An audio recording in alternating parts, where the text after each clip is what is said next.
እግዚአብሔር አምላካችንን እጅግ በጣም አድርገን እናመሰግናለን።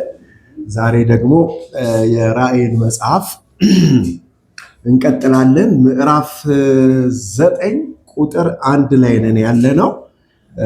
መጀመሪያ ጥቅሱን ላንብብላችሁ። ራእይ ምዕራፍ 9 ቁጥር 1 እንደዚህ ይላል። አምስተኛው መልአክ ነፋ፣ ከሰማይ ወደ ምድር ወድቆ የነበረ ኮከብ አየሁ፣ የጥልቁንም ጉድጓድ ከፈተው። የጥልቁንም ጉድጓድ መክፈቻ ተሰጠው ይላል። የጥልቁንም ጉድጓድ ከፈተው፣ ጢስም ከታላቅ እቶን የሚወጣ ጢስም ሆኖ ከጉድጓዱ ወጣ። ፀሐይና አየር በጉድጓዱ ጢስ ጨለሙ ይላል። እግዚአብሔር አምላካችን እጅግ በጣም አድርገን እናመሰግነዋለን። እንግዲህ ያነበብኩት ቁጥር 1 ነው። ዛሬ የምንቆየው እዛ ላይ ነው። ይልቁንም አምስተኛው መልአክ ከነፋ በኋላ መታየት የጀመረው ምንድን ነው? ከሰማይ ወደ ምድር ወድቆ የነበረ ኮከብ ይላል። እሱን እንዳየ ነው የሚናገረው እና እሱ ላይ ነው ትኩረት አድርገን የምንቆየው። አጭር ጸሎት እናድርግ። የዘላለም አባት ቅዱስ እግዚአብሔር አብ ሆይ ክብር ምስጋና ላንተ ይሁን። እናመሰግንሃለን፣ እንባርካሃለን፣ ከፍ ከፍ እናረጋሃለን ስለ ሁሉም ነገር። ስለዚህ ስለተወደደ ሰዓት ሁሉ ተባረክ እግዚአብሔር ሆይ። ይህን የቃልህን ከዘመናት በፊት ሰውረ ያስቀመጥከውን እውነት ዛሬ በክርስቶስ መንፈስና ኃይል ስለምትገልጥልን እንባርካለን። የእያንዳንዳችን የልቦና አይኖች እንዲበሩ የተጠራንበትን የርስት ክብር ባለጠግነት ይበልጥ መረዳት እንድንችል የማየት የማስተዋል የጥበብ ኃይላችን በብዙ እንዲበረታ እንዲበዛ እንጸልያለን። እግዚአብሔር ሆይ በነገር ሁሉ ክብር ምስጋና ላንተ ይሁን። ተባረክ፣ ከፍ በል፣ ሁሌም ስለምትሰማን በኢየሱስ ክርስቶስ አሜን።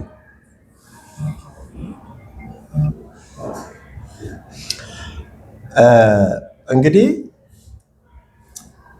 ባለፈው ምዕራፍ 8 ቁጥር 13 ላይ ተመልክተን የነበረ ቃል አለ። እዛ ላይ የነበረው ቃል ምንድን ነው? ስለ ሶስቱ ዋይታ ነበረ ይነግረን የነበረው።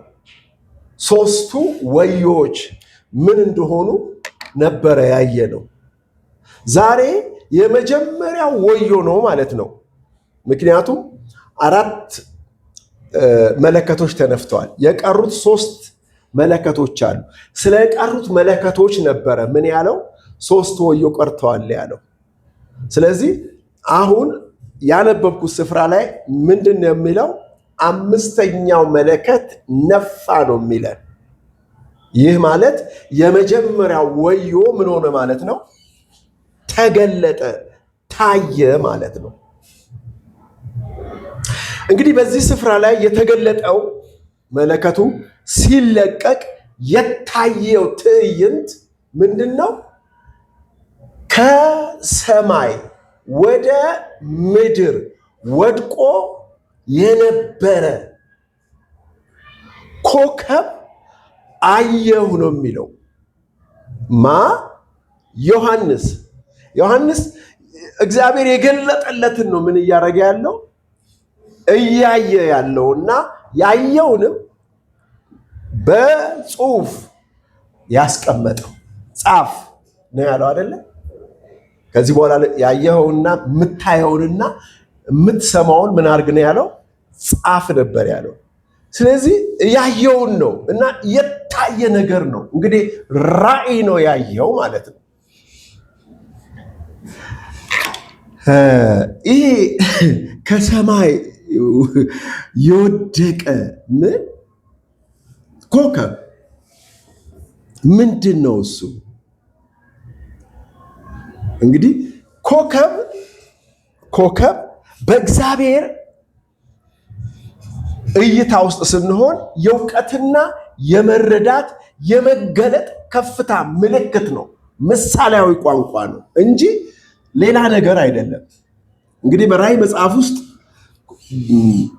ብዙ ነገሮች እያየን የመጣ ነው።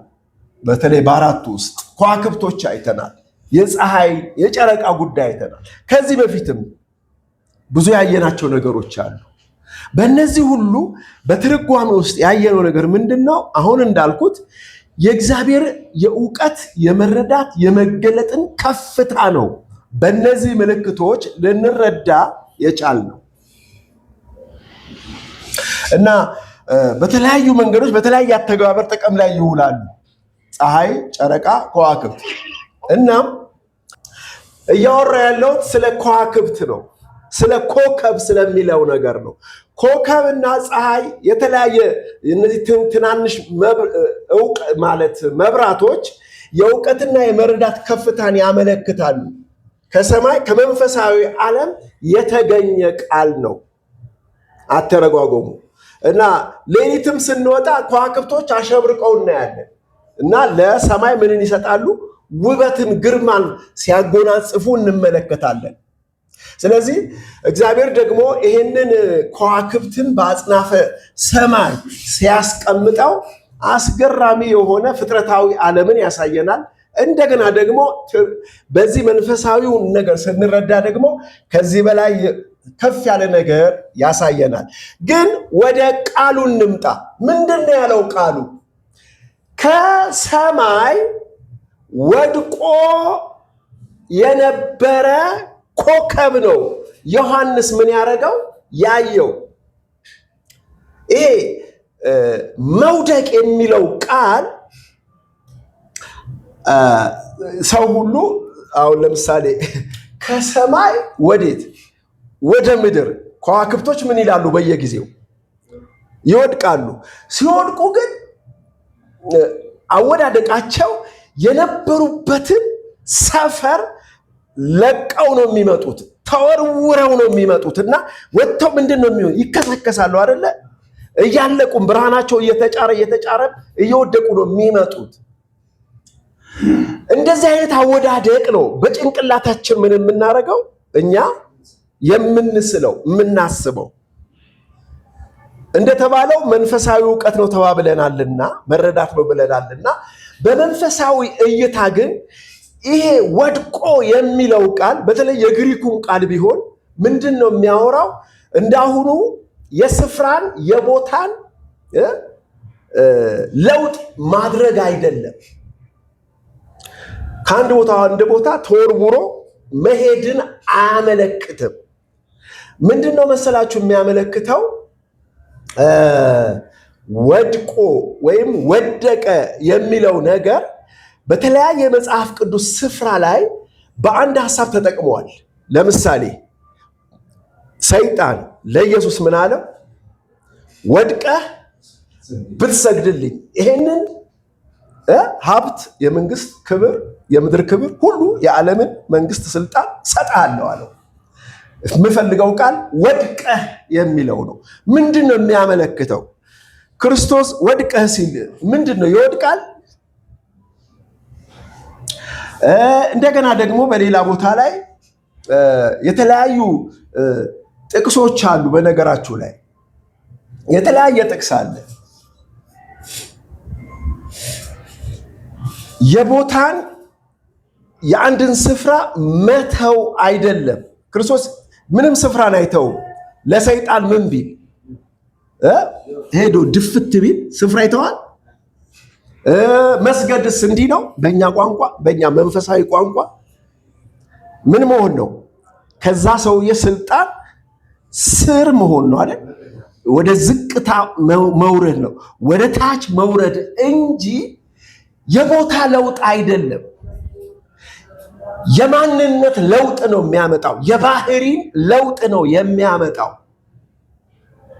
ስለዚህ ይሄ ወድቆ የነበረ ምን ኮከብ ከአንድ ሀገር ወይ ከዚህ ከምናየው ጠፈር ወደዚህ ወደምትታየው ምድር ላይ ወርዶ የተከሰከሰ ነገር አይነት አይምሯችን ሊያስብ አይገባም ማለት ነው። አይገባም። አንድ ነገር አለ ለዚህ ነገር ጭብጥ የሚያስይዘን ፊልጵስዩስ ላይ ያለ ቃል ነው። ምንድን ነው የሚለው? እዛ ጋር ቃሉን ልፈልጋ እንዴ ትታገሱኛላችሁ?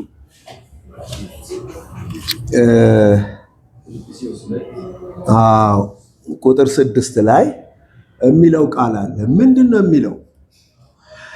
እርሱ በእግዚአብሔር መልክ ሲኖር ሳለ ከእግዚአብሔር ጋር መተካከልን መቀማት እንደሚገባ አልቆጠረውም።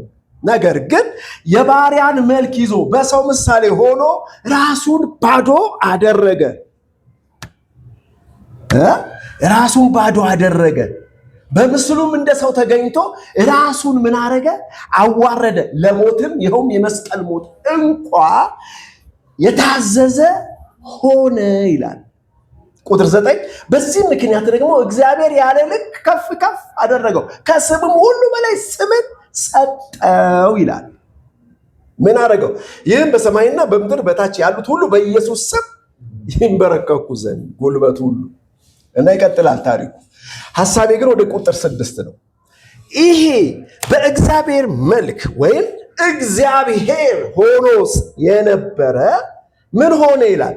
የባሪያን መልክ ያዘ፣ በሰው ምሳሌ ሆኖ ራሱን ምን አረገ?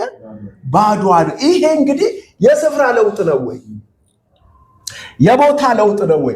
ከአንድ ሰማይ ከሚባል ጠፈር ወደ ምድር ወይ ደግሞ ከሆነ ከፀሐይ በላይ ባለ የሆኑ ፕላኔቶች ካሉበት ወደ ትንሿ ዓለም ወደ ምድር ወደምትባል ፕላኔት ወረደ፣ መጣ፣ ቦታ ትቶ መጣ። እንግዲህ የብዙዎች ማይንድ ይሄንን ስፍራ ሲያነቡ እኔ አሁን ብዙ ገብቻለሁ ወደ ውስጥ ለመተርጎም እየተተረጎመ ነው ሐሳቡን እየመጣ ያለው። ግን ምንድን ነው የሚለው? ወድቆ የነበረ ከሰማይ ወድቆ የነበረ ኮከብ። እንዲያውም የነበረ አይደለም እነሱ የሚያስቡት ወደፊት ምን የሚል ነው? የሚወድቅ ኮከብ ነው የሚያስቡት። እሺ ወድቆ የነበረ ኮከብ ደግሞ ካሰቡት ወድቆ የነበረ ማን ነው? በእነሱ ትምህርት አዎ ሉሲፈር ይሉታል። ምንድነው? የመላእክት አለቃ ይሉታል። እሱ ምን ብሏል? በእግዚአብሔር ዘንድ ክፋት ሰርቶ አመፅ ሰርቶ የእግዚአብሔር መንግስት ኩዴታ ሊያደርግ መንግስት ሊገለብጥ ሲል እግዚአብሔር ደረሰበት። እንግዲህ እግዚአብሔር የት ሄዶ እንደሆነ አይታወቅም። አንድ ጊዜ እና መላእክቶቹን ሰብስበው ለእኔ ስገዱ እኔ እግዚአብሔር ነኝ አለ። እግዚአብሔር የዛኔ የት እንደሄደ አይታወቅም። ገዛ መጣበት፣ እግዚአብሔር ደረሰበት። የሰዎቹ ታሪክ ነው የማወራቸው። ከዚያ ያዘውና ምን አደረገው? ከነበረበት ስልጣን አንስቶ ወደ ተወረወረው። በጣም የሚገርማችሁ ቴዎሎጂያንስ የሚያወሩት ነገር ነው። ወደ ምድር ሲወረውረው እግዚአብሔር ሰማይና ምድር ምን ይላል? መጀመሪያ ዘፍጥረት 1 ቁጥር 1 ላይ በመጀመሪያ እግዚአብሔር ሰማይና ምድርን ምን አደረገ ይላል? ፈጠረ ይልና ቁጥር 2 ላይ ነው ምን የሚለው? ምድርን ባዶ ነበረች፣ በጥልቁም ጨለማ ነበረ። ምን ይላሉ ሲያስተምሩ? እስከ ዛሬ ድረስ ያስተምራሉ ቴዎሎጂያንሶች። ቁጥር 1 ላይ እግዚአብሔር ሰማይና ምድር ምን አደረገ? ፈጠረ። ከቁጥር 1 እስከ ቁጥር 2 ድረስ የማይታወቅ ዘመናት አሉ መካከል ላይ ይላሉ። እነሱ ትምህርት ነው፣ የነሱ ትምህርት ነው፣ እኔ አይደለም። የማይታወቅ ዓመታቶች አሉ ይላሉ። በዚህ መሃል ይሄ ኩዴታ ተፈጠረ፣ የመንግስት ግልበጣ። ሰይጣን የመላእክቶች አለቃ የነበረ እንግዲህ እግዚአብሔር የት እንደሄደ እሱ ነው ሁሉ ቀን ግራ የሚገባኝ። ይህን ትምህርት ያስተምሩ የእግዚአብሔር የት እንደሄደ አላውቅም። ይሄ መልአክ ምን አረገ? ለእኔ ስገዱ እኔ አምላክ ነኝ አለ። እግዚአብሔር ደረሰበትና ከነበረበት ቦታ አንስቶ ምን አረገው? ወደ ምድር ሲወረውረው ያ ምድር ኖርማል ነበረ ነው። እሺ እግዚአብሔር ሰማይና ምድር ሲፈጥር ኖርማል ነበረ። ሰይጣን ሲወረወርበት ግን ምን ሆነ መሰላችሁ? ምድሪቱ ቅርጸ ቢስ ሆነች፣ ጉድጓድ ተፈጠረ፣ ጥልቁ ተፈጠረ ማስለወረደ ብለው ይተርካሉ። እስከ ዛሬን ትምህርት ቸርች ሲስተም ውስጥ በቴዎሎጂያንስ ዓለም ላይ ይሰበካል፣ እስከ ዛሬ ይታመናል። ስለዚህ ወድቆ የነበረው ኮከብ ይሄ ነው ብለው ዛሬ ምን ያደርጋሉ? ያስተምራሉ። ስለዚህ ይሄ እዚህ ጋር በተለይ የራእይ መጽሐፍ ስታነቡት በጣም የሚያስፈራ ነው የሚያወራው ነገር።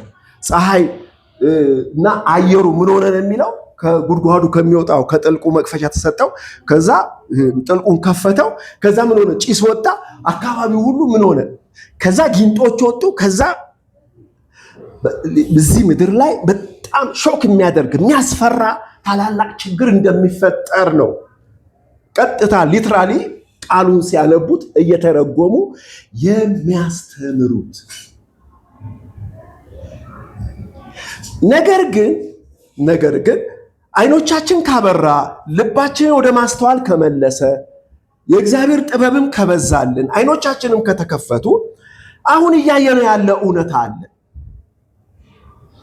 ይሄ እውነታ ምንድን ነው? ወድቆ ማለት ወደቀ የሚለው ቃል ለምሳሌ አዳም በኃጢአት ምን ሆኗል? ወድቋል ነው አይደለ? ምንድን ነው የወደቀው? ቆይ ይሄ በገነት ነበር አይደል? ከዛ ወደቀ እና ወደ ምድር ወጥቶ ተጣለ። የሆነ ቦታ ሄደ እንዴ? ገነትም በምድር ነው የተከለው እግዚአብሔር፣ ሰውንም እዛ ነው ያስቀመጠው። ግን ወደቀ ነው የሚለን። ከየት ወዴት ሄደ? ከየት ወዴት ነው ሄደው? አዳም ወዴትም አልሄደም። አዳም አይደለ እንዴ? የአስተሳሰብ ለውጥ ነው ያመጣው አይደለ እንዴ? አትብሉ የተባለውን ዛፍ ፍሬ ምን አረጉ? በበላ ጊዜ ምን አወቀ? መልካምና ክፉን ምን አረገ? አወቀ ነው የሚለው። መጀመሪያ ምን ነበር የሚያውቀው? መልካም ብቻ ነበር የሚያውቀው፣ ህይወትን ብቻ ነበር የሚያውቀው። በበላ ጊዜ ግን ምን ሆነ? የአስተሳሰብ ለውጥ ወረደበት። እንግዲህ ወደቀ የተባለው እዚህ ጋር ነው። የማንነት ለውጥን አመጣ ማለት ነው። የባህሪ ለውጥን፣ የእውቀት ለውጥን አመጣ ማለት ነው በማንነቱ። ለእናንተ ይሄ ነገር ቀላል ነው፣ ለብዙዎች ለሚሰሙኝ ግን ከባድ ነው። ምክንያቱም ሁል ጊዜ እኛ የምናወራው ጉዳይ ስለሆነ ማለት ነው። ስለዚህ እስቡ የኃላፊ ጊዜ ነው የተጠቀመው። ወድቆ የነበረው ነው። አሁን ወድቆ የነበረው ስል ፊት ጊዜ እንዳነሳሁት ሰዎቹ ሰይጣን የወደቀው ማዶ ነው ተብሏል። ዘፍጥረት ምዕራፍ 1 ላይ ነው። እኛ እሱ አይደለም ነው የምናወራው። አሁን ስለ ሰይጣን አይደለም ትምህርት፣ እሱን ገብቼ ማውራት አልችልም። ሌላ ጊዜ ስንደርስበት በደረሰን ሰዓት እናወራለን። ግን ታዲያ ይሄ ማን ነው? ወድቆ የነበረ ምን ኮከብ ማን ነው ስንል ስለ ኮከብ ማውራት ጀምረናል። ኢየሱስ ክርስቶስ ራሱን በምን ገለጠ? እኔ የንጋት ኮከብ ነኝ፣ እኔ የአጥቢያ ኮከብ ነኝ ብሎ ራሱን ምን አድርጓል? አስቀምጧል። ስለዚህ ኮከቡ ማን ነው እንላለን። ይህን ለዚህ ብዙ ማስረጃዎችን እናስቀምጣለን። ብዙ የብሉይ ኪዳን መጽሐፍ የሚዘጋው ሚክያስ ላይ ምን ብሎ ነው? የጽድቅ ፀሐይ ትወጣላችኋለች፣ ፈውስም በከንፈሮቻችሁ ይሆናል ብሎ ነው መጽሐፉ የሚዘጋው። የሚገርመው ግን ማቴዎስ ላይ ክርስቶስ ሲወለድ ፀሐይ ነው የወጣው አይደለም። ታስታውሳላችሁ? እነዚህ ከሩቅ ምድር የመጡ ሰዎች ሰባ ሰገሎች፣ የምስራቅ ጠቢባን ምንድን ነው አይተን የመጣን ያሉት? ከምስራቅ ኮከቡን አይተን ምን አድርገናል አሉ? መጥተናል አሉ። ስለዚህ የአይሁድ ንጉሥ ወዴት ነው ያሉት አይደለ? እንዴት እንደዚህ አሉ? እንዴት እንደዚህ ሊሉ ቻሉ ብለ የምንጠይቅ ከሆነ አንድ ጥቅስ ላስታውሳችሁ። ዘኍልቍ ምዕራፍ 24 ሰዎቹ ያሉት ከዚህ የተነሳ ነው። ዘኍልቍ ምዕራፍ 24 ቁጥር 17 አስገራሚ ነገር እናነባለን። ላንብብላችሁ። አየዋለሁ ይላል የቤዮር ልጅ በለዓም።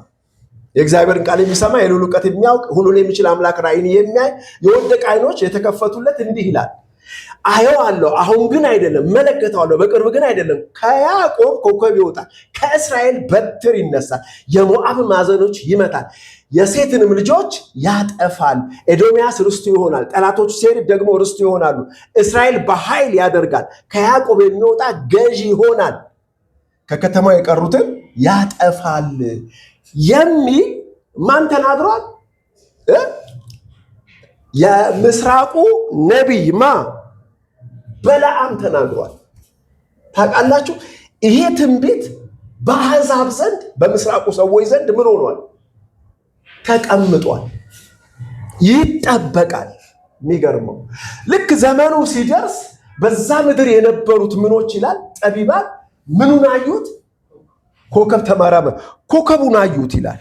ያ ኮከብ ይሄድ ነበርና ኮከቡን ተከትለው የት ደረሱ? ይሁዳ ምድር ላይ ደረሱና መጡ። ሶስት ሰዎች ብቻ ናቸው እንዴ?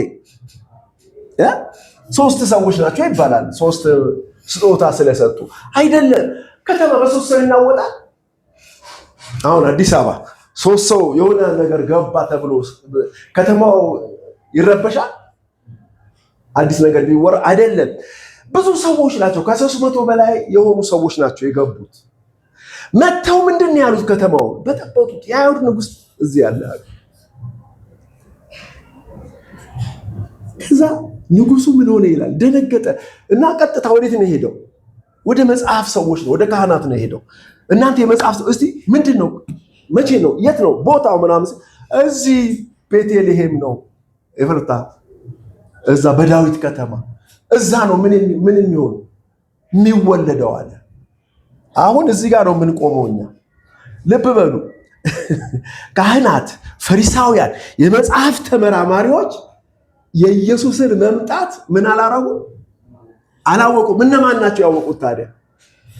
አሕዛብ ከሩቅ ምድር የሞዓብ ሰዎች፣ ከመጽሐፍ ቅዱስ ጋር ጉዳይ የሌላቸው፣ መስዋዕት የማያቀርቡ ጣዖት አምላኪዎች፣ ምንም ከእግዚአብሔር ከሚባለው እውነተኛ አምላክ ጋር ግንኙነት የሌላቸው ግን ምን አገኙ? መለኮታዊ መገለጥን አገኙ።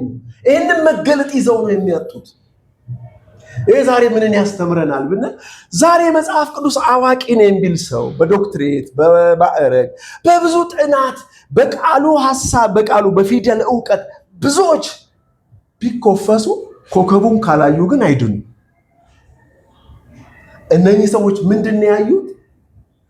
ኮከቡን አይተነዋል ነው ያሉት። እሺ፣ ማየት፣ መረዳት፣ ክርስቶስን በምን ማየት? በህይወት ማየት፣ በመገለጥ ማየት፣ በመረዳት ማየት፣ በፊደል ዕውቀት አይደለም። አሁን ችግሩ እዚህ ላይ ነው። እዚህ አሁን ከመዝጌ ጋር እያወራው ነበር። እዚህ ፌስቡክ ላይ የሆነ ወሬ ተነሳና ማውራት ጀመር እና ጥቅሶች እየተነሱ ወደ እኔ መልሳለሁ፣ እሷም ትመልሳለች ጥቅስ። እኔም እናቁም አልኩ። መጨረሻ ላይ ይሄ ጥቅስ መወራወር የትም አያደርስም። የእግዚአብሔር ልጅነት ህይወት ግን በህይወት መገለጥ መረዳት ይገባናል። ይህን ስንረዳ ከክርክር ምን እንሆናለን? እንርቃለን።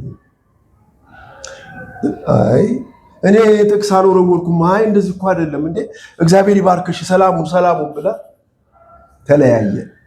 ህይወት ሲመጣ ተከራካሪ በሙሉ ምን ይላል? ይቆማል። ስለዚህ እኔ ዛሬ በዚህ ትምህርታችን መሃል የምናየው ኢየሱስን ሰው ምን ማድረግ አለበት?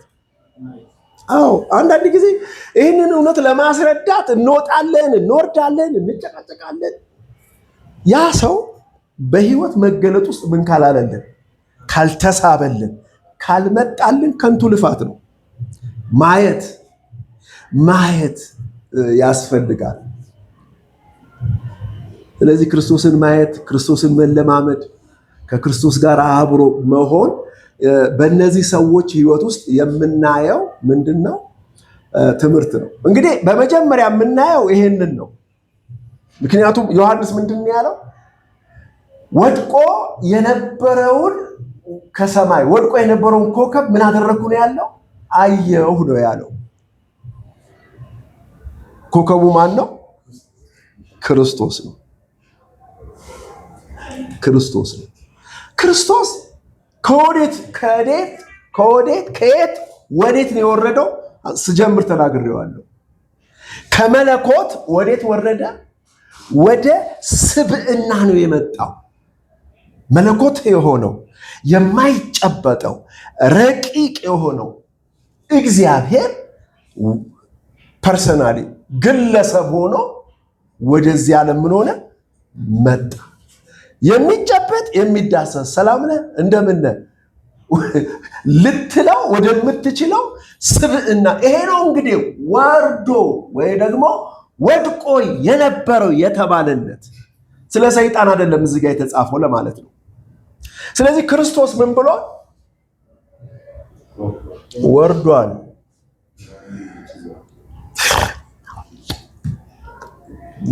ሳቅ የሚለኝ አንድ ጊዜ እንደዚህ አይነት ችግር ተፈጠረ እዚህ ጋር። ይሄ ክርስቶስ ነው ምን ያለው?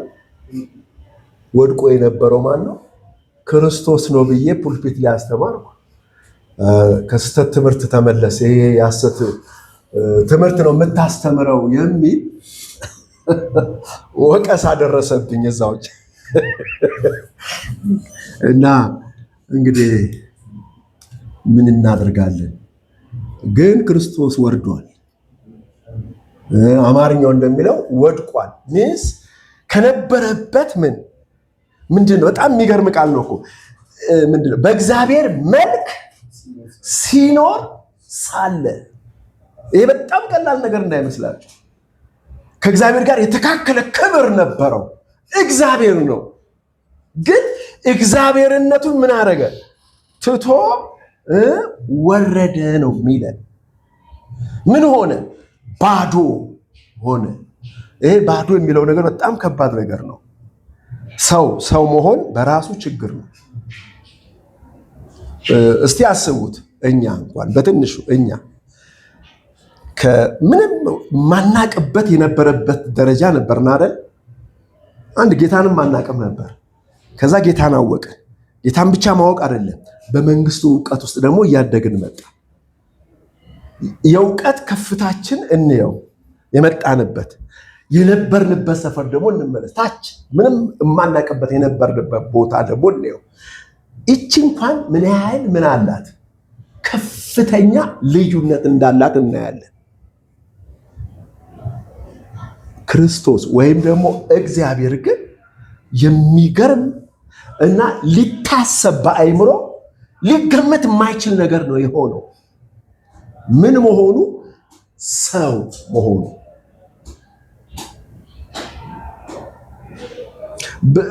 ብዙ አስቡ። ልክ ሰው ሲሆን አንደኛ በማህፀን ውስጥ ምን መሆኑ? ማደር። ከዛ ከማህፀን በ9 ወር ጠብቆ ምን መሆን? መወለድ። ከዛስ በሰው ባህሪና ማንነት ምን መሆን? ሰው የደረሰበትን ይልቁን ደግሞ ልብ በሉ፣ ሲወለድ ቆጠራ ነበረ። ታሪክ ተጽፏል። በቤተልሔም መኝታ ቤቶች በሙሉ ምን ሆኖ ነበር? ተዘግቶ ነበር። ቆጠራ ስለነበረ ህዝብ ስለበዛ ይላል ታሪኩ። እና ማደሪያ ያጡና የት ነው የገቡት? የበረት ግርግም ነው የሰጣቸው አንድ ሰው። እና ጭድ ውስጥ ነው ሴትዮዋ ማርያም ምን ያደረገችው? ክርስቶስን ምን ያደረገችው? የወለደችው። ማን ነው እሱ? ግን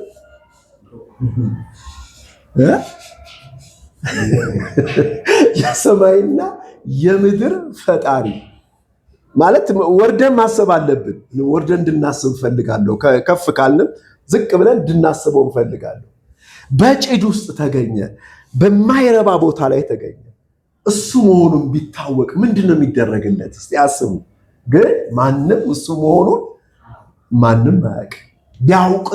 ቢያውቁትስ ኖሮ እንደተባለው። ግን ይሄ እግዚአብሔር ምንድነው እያመለከተ ያለው ስንል አንድ ቃል ነው እያመለከተ ያለው፣ ትህትና። ትህትና። እስቲ ልመለስ፣ ወደ መጽሐፍ ልመለስ። ለትምህርታችን የተጻፉት ነገሮች ስላሉ እዚህ ፊልጵስዩስ ላይ የተጠቀሰው ቦታ ላይ ከፍ ብዬ ያላነበብኩት ነገር አለ። ላንብብላችሁ።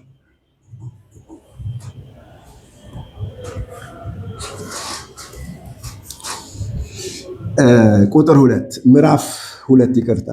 በክርስቶስ አንዳች ምክር ቢሆን፣ ፍቅር፣ መጽናናት ቢሆን፣ የመንፈስ ህብረት ቢሆን፣ ምሕረት፣ ርኅራኄ ቢሆን ደስታዬን ፈጽሙልኝ ካለ በኋላ ምክር ነው የሚሰጠው ጳውሎስ ለፊልጵስዩስ ወገኖች።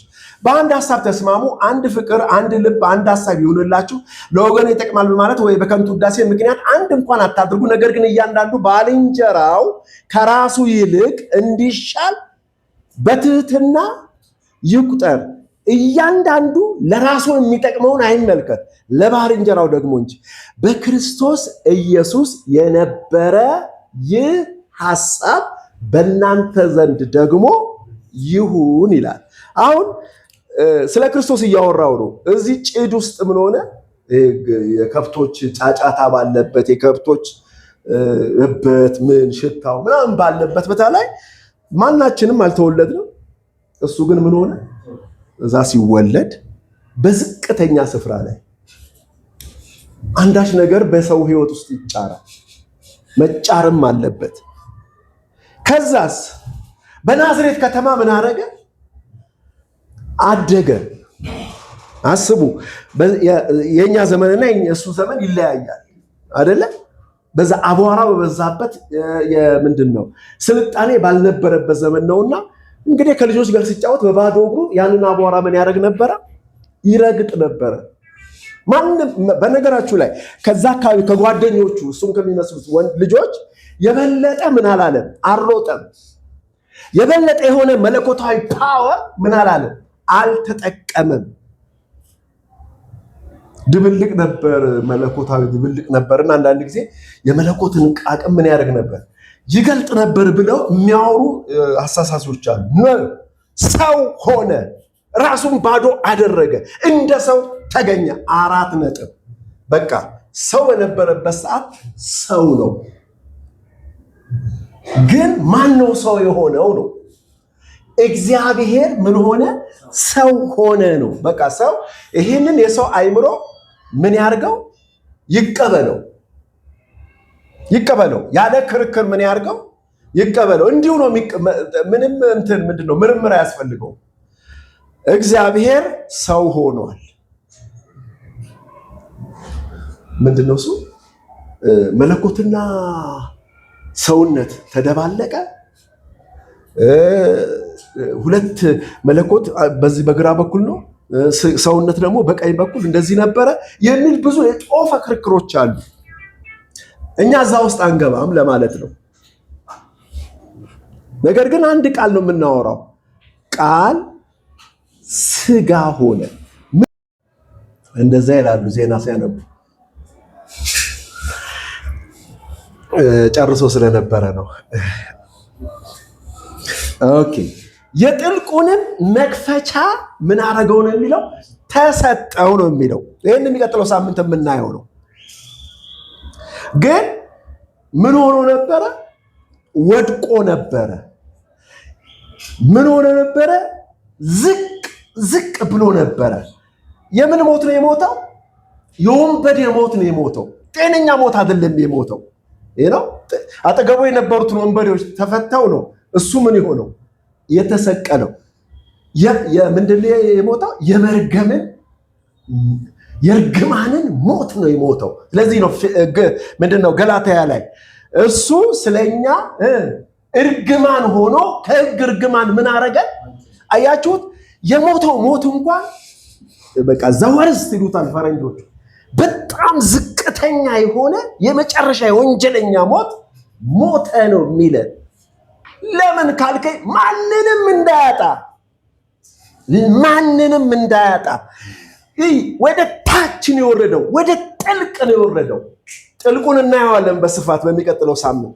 ጥልቅ ምን እንደሆነ ወደዛ ጥልቅ ወርዶ ነው ሁሉን ስቦ ምን ለማድረግ ለማውጣት ምን ያደረገው የወረደው። ምክንያቱም የጥልቁ መክፈቻ ምን አደረገው ይለናል፣ ተሰጠው ይላል። ስልጣን ነውና ሞቼ ነበር፣ አሁን ግን ከዘላለም እስከ ዘላለም ምንድን ነኝ አለ? ሕያው ነኝ። የሞትና የሲኦል መክፈቻ አለኝ በእጄ ነው አለ። ይህንን ዘላለማዊ ስልጣን፣ ይህንን መለኮታዊ ስልጣን እናያለን። ወንበዴውን፣ ወንጀለኛውን፣ ኃጢአተኛውን፣ ምንድነው ዝሙተኛውን፣ እርኩሱን፣ በምንድነው እብዱን በለኝ በቃ ይሄ ምንም አይምሮ ሊቆጣጠር የማይችል እብደት አለ አይደለ? በዚህ በምንድነው በተለያየ ሱስ ደግሞ የላሸቀ አይምሮ አለ። ያ አይምሮ ማንም ሊደርስበት አይችልም። ወቁ ማንም ሊደርስበት አይችልም። ያለማ ይሄ ወደ ጥልቁ ከወረደው ኮከብ በስተቀር ይሄን ሰውዬ ሊያገኘው የሚችል ማንም እንደሌለ እንድትረዱ። ይሄ ወደ ጥልቁ ወረደ ሲባል አንድም ሰው ከእጁ ምን እንዳይለው ነው እንዳያመልጠው ነው የወረደው። ምክንያቱም ሰው ሁሉ ወደ ጥልቅ ነው የወረደው እና ሁሉን ምን ለማድረግ ለማውጣት ነው የወረደው። ኦኬ ይሄ ስለ ክርስቶስ ነው። እዛ ጋር በክርስቶስ የነበረ ሐሳብ በእናንተ ዘንድ ነበር ይሁን ካለ በኋላ ነው በክርስቶስ የነበረ ሐሳብ ምንድን ነው ስትለው፣ እሱ በእግዚአብሔር መልክ ሲኖር ሳለ የዚህ መለኮታዊ የእግዚአብሔርን ስልጣን እንደሚቀባ ምን አላለም፣ አልቆጠረም። ትቶት ምን ሆነ? ወረደ ይለናል። አሁን ልብ በሉ፣ እኔ እናንተ ጋር ያለው ነገር ምንድን ነው? ልጆች ተብለናል። እግዚአብሔር ይመስገን። በአብ ቀኝ ምን ሆነናል? አዎ፣ ግን ያንን ስፍራ እንድንተው ነው እየተነገረ ነው ያለው። ይህ ነው በአብ ቀኝ በመለኮታዊነት በልጅነት ስልጣን ተቀምጠናል። መብታችን ነው። ልብ በሉ። ግን ልጅነት ምን ያዛል? ልጁ ማን ነው ካልከኝ ክርስቶስ ነው አይደለ?